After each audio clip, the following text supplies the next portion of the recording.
নমস্কার my mini ব্লগে আপনাদের জানাই অনেক অনেক শুভেচ্ছা বন্ধুরা।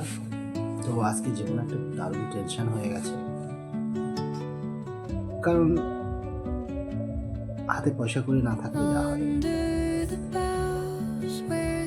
তো যতই তুমি নিজের দুঃখটাকে অন্যের কাছে বলবে, তখনই তোমার কথাগুলো মানুষ জানতে পারবে। তো ফেসবুক, ইউটিউবে আমি আমার এত কিছু শেয়ার করছি, আমার দুঃখটা শেয়ার করবো না, এটা কখনো হয়?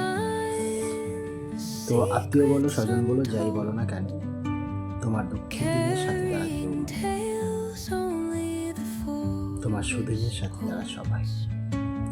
তাই যখনই তোমার দুঃখের কথাটা ওদের কাছে বলতে যাবে বা বলবে কাউকে, শুধু বলাটাই হবে, দুঃখটাকে বুঝবে না।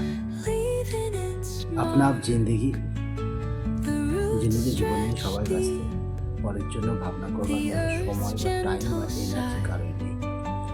তাই নিজে ভালো থাকবেন, সুস্থ থাকবেন, এবং বাড়িতে বুড়ো বাবা মা থাকলে একটু যত্ন নেবেন। কিন্তু আমার বাপের মতো যদি জেদি গোয়ারা টাইপের একটা লোক হয়,